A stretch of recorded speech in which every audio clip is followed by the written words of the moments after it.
Hi friends, welcome to our channel ప్రస్తుతం. ఈరోజు మన వీడియో వచ్చేసి మీరు thumbnail లో చూసే ఉంటారు. బ్రూడింగ్ టైంలో మనం తీసుకోవాల్సిన కొన్ని జాగ్రత్తలు. అయితే చాలా మంది మిస్టేక్స్ ఏడా చేస్తారంటే వాళ్ళు ఏం ఫీడ్ చేయాలని తెలియదు. మన వాటర్లో ఏం కలపాలన్నది కూడా చాలా మంది తెలియదు. తర్వాత వచ్చేసి దాంట్లో టెంపరేచర్ని ఎలా మెయింటైన్ చేయాలన్నది కూడా తెలియదు. తర్వాత వచ్చేసి బ్రూడింగ్ సెటప్ని ఎలా సెట్ చేసుకోవాలి, దాన్ని ఎలా మెయింటైన్ చేయాలన్నది కూడా చాలా మంది తెలియదు. సో ఇందులోనే మోర్టాలిటీ అనేది ఎక్కువ, చిక్స్ కి మోర్టాలిటీ అనేది ఎక్కువ జరుగుతుంది ఇలా తప్పులు చేయడం వల్ల.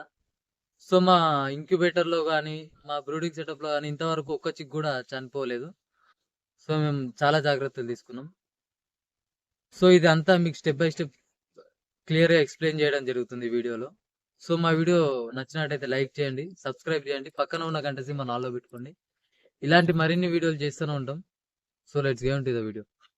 పాయింట్ వచ్చేసి మా ఇంక్యుబేటర్ లో మేము ఇచ్చే ఫీడ్ గురించి. ఫీడ్ మీరు చూసుకోవచ్చు, నూకలు. ఇక్కడ వచ్చేసి డ్రింకరు. నూకలు ఎలా అంటే మేము ఫస్ట్ 5 days నూకలు ఇస్తాం. మీరు కావాలనుకుంటే నెల మొత్తం నూకలే ఇచ్చవచ్చు. మాకు సపరేట్ చిక్స్ కి సపరేట్ దాన ఉంది మాకు. సో ఫస్ట్ 5 days మాత్రం మేము నూకలు ఇస్తాం. దాని తర్వాత ఫీడ్ ని చేంజ్ చేస్తాం. అదేం ఫీడ్ అని తెలుసుకోవాలంటే మా ఛానల్లో మా ఫామ్ లో మేము వాడే దానా అనే వీడియోలో దాని గురించి ఎక్స్ప్లెయిన్ చేయడం జరిగింది. మీకు అందులోకి వెళ్తే దొరుకుతుంది. సెకండ్ వచ్చేసి వాటర్. వాటర్ వచ్చేసి ఇది వచ్చేసి మీరు నూకలు వచ్చేసి ఫస్ట్ 5 days ఇవ్వాలి. మీరు గుర్తుపెట్టుకోండి, ఫస్ట్ 5 days వచ్చేసి నూకలు వేయాలి. సెకండ్ వచ్చేసి వాటర్. మేము ఫస్ట్ వచ్చేసి మా ఫామ్ లో ఫస్ట్ 2 days వచ్చేసి మేము బెల్లం నీళ్లు కొంచెం అందులో పసుపు కలిపి పెట్టడం జరుగుతుంది.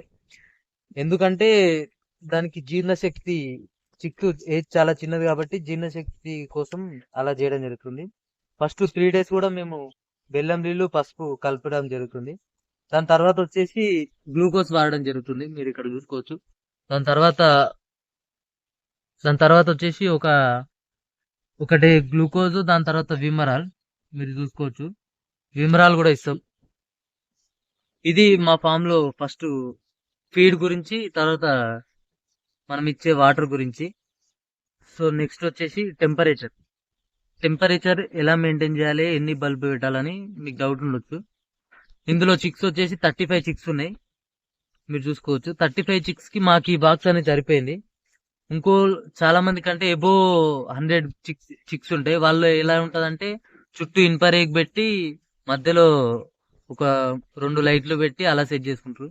మనకు 35 చిక్సే కాబట్టి ఇది ఖర్చు లేకుండా చాలా సింపుల్ గా చేసుకున్నాం అనమాట.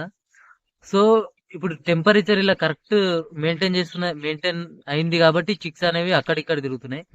ఎప్పుడైతే టెంపరేచర్ అనేది ఈ బాక్స్ లో కరెక్ట్ లేదన్నప్పుడు చిక్స్ అనేవి ఒకటే మూలకు ఉండడం జరుగుతుంది. ఏ మూలకన్నా చిన్న ఇట్లా ఏ మూలకు ఉంటాయి, ఇట్లా చిందరవందర తిరిగి అనమాట. ఈ డబ్బా చుట్టూ గాని లేదంటే లైట్ మధ్యలో గాని అలా ముడుచుకొని ఉంటాయి అన్నమాట. ఇప్పుడు చిక్స్ యాక్టివ్గా ఉన్నాయి, టెంపరేచర్ కూడా కరెక్ట్ మెయింటైన్ అవుతుంది. అయితే మనకు టెంపరేచర్ మెయింటైన్ కావాలంటే గాలి కూడా ఎక్కువ రానివద్దు అనమాట. ఎక్కువ హోల్స్ కానీ పెట్టొద్దు. మీరు చూసుకోవచ్చు, చాలా చిన్న హోల్స్ ఉంటాయి మా బ్రూడింగ్ సెటప్ లో. ఇలా చిన్న హోల్స్ మెయింటైన్ చేయండి, ఎక్కువ హోల్స్ కూడా మెయింటైన్ చేయకండి. ఇది మన బ్రూడింగ్ సెటప్ లో టెంపరేచర్ గురించి. సో నెక్స్ట్ వచ్చేసి మెయింటెనెన్స్ ఎలా చేయాలంటే ఎప్పుడు బ్రూడింగ్ సెటప్ లో నీట్ గా ఉండాలన్నమాట. దాని షిట్ అనేది ఎప్పటికప్పుడు క్లీన్ చేసుకుంటూ ఉండాలి. అయితే మేము న్యూస్ పేపర్లు వాడతాం. న్యూస్ పేపర్లు అయిపోయినాయి, పోయిన బ్యాచ్ కి న్యూస్ పేపర్లు అయిపోయినాయి, చాలా తక్కువ తెచ్చుకున్నాం. అయితే మీరు ఇది ఉందా, దానిపైన మీరు న్యూస్ పేపర్ వేయండి. న్యూస్ పేపర్ వేసి డే బై డే చేంజ్ చేస్తూ ఉండండి. చేంజ్ చేస్తుంటే చిక్స్ అనేది ఏది ఇన్ఫెక్షన్ కానీ ఏ రోగాలు అనేది రావు. షిట్ అనేది అలా ఉండకూడదు, ఎప్పటికప్పుడు క్లీన్ చేస్తూ ఉండాలి. లేదంటే దానిపైన న్యూస్ పేపర్ వేస్తూ డే బై డే అలా మెయింటైన్ చేస్తూ. ఇది ఈ రోజు మా వీడియో నచ్చినట్టయితే లైక్ చేయండి, సబ్స్క్రైబ్ చేయండి, పక్కన ఉన్న గంట సింబల్ ఆలో పెట్టుకోండి. సో మరిన్ని వీడియోలు మీకు వస్తాయి అనమాట. So thanks for watching our video.